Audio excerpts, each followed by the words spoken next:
In order to live up to a moral standard higher than that of the old law, you must overcome your temper and your lust. You may say that this is not easy to do. Right? It is not easy. This is why you need Christ. This is why you need another life. How we need to stay with Christ. We must contact Him not only day by day, but even hour by hour. Because of the temple and lust within us, we need to remain in constant fellowship with Him. You must recognize that you are neither wood nor stone. If you were wood or stone, you would not be concerned about the matter of anger and lust. But because you are a living being, you have these two things within you. Do you not have both temper and lust within? At any time we may be stumbled by our temper or tempted by our lust.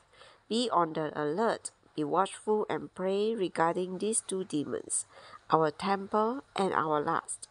After we have been saved according to the principle of faith, we need to live a higher life, a life with a higher standard. This life with the highest standard is a life that overcomes our temper and our lust. A warning regarding the judgment of the believers. Week after week, many are drugged by the teachings of Christianity. These teachings neither warn the Christians nor tell them the truth.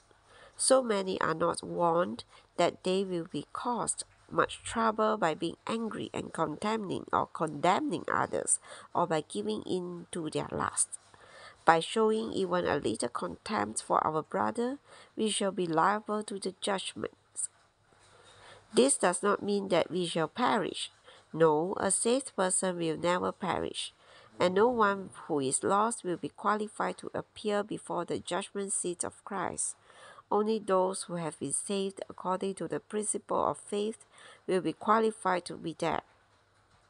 But do not think that it is impossible for you to have a problem at the judgment seat of Christ. You may tell the Lord, I never robbed a bank or murdered anyone. The only thing I did was to lose my temper. But the mere act of losing your temper may bring you into judgment. In chapter 5, verse 22, the judgment of the believers at the judgment seat of Christ is described by three kinds of judgment according to the background of the Jewish people. The judgment at the gate of the city, the judgment before the Sanhedrin, and the judgment of the Gehenna of fire. These three levels of judgment all refer to the one judgment at the judgment seat of Christ. We Christians saved according to the principle of faith will not be judged in the white throne spoken of in Revelation 20. Rather, we shall be judged at the judgment seat of Christ 1,000 years before the judgment at the white throne. The judgment at the great white throne will be for unbelievers concerning their eternal perdition. But the judgment at the judgment seat of Christ will be for believers concerning whether they will be rewarded or punished. Although many of you were in Christianity for years, you probably never heard such a sobering message.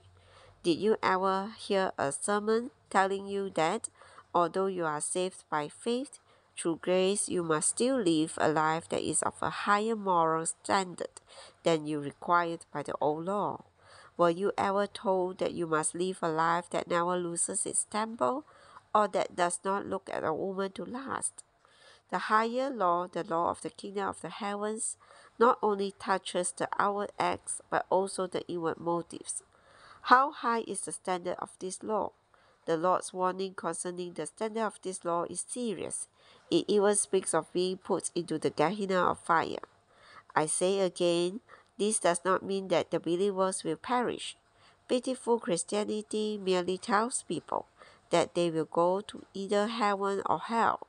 But the Bible says clearly that after we have been saved according to the principle of faith, we must fulfill all the requirements of the new law. The law is no longer the principle according to which we are saved, but it is a standard of morality that we are required to keep. The principle of the law has been abolished, but the morality required by the commandments of the law remains and has been uplifted. Do not think that there is no need to take care of morality because we are not under the law for salvation. This is absolutely a wrong concept. The crucial point of the Lord's decree concerning the law is that we do not need to keep the law in order to be saved, but that we must have a standard of morality much higher than the standard of the old law after we have been saved by faith. Forced to stay with Christ. After hearing this, you may say that you cannot fulfill it. It is good to say that we cannot make it because then it is necessary for Christ to come into us.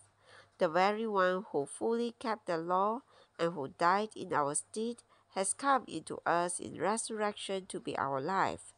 The Lord's warning in Matthew 5 must force us to stay with Christ. We must have a daily life full of fear and trembling. We need to say, I must stay close to the resurrected Christ. I must be one with Him. I must trust Him and rely on Him. Because the standard of morality of the kingdom of the heavens is too high for me to fulfill. I must remain with the Lord. If I even lose my temper with my brother, I may be burned in the fire.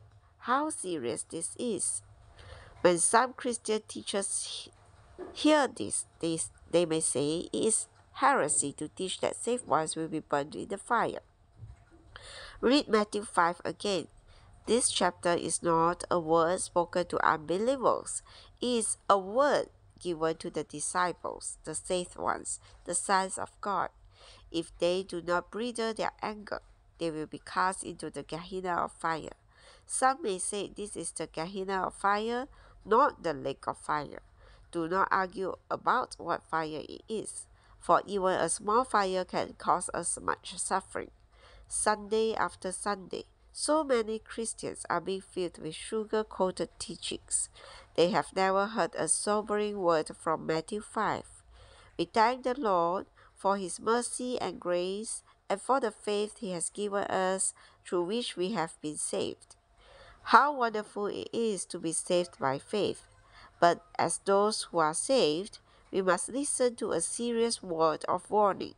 Even losing our temper with our brother may cause us to be burned in the Gehenna of fire.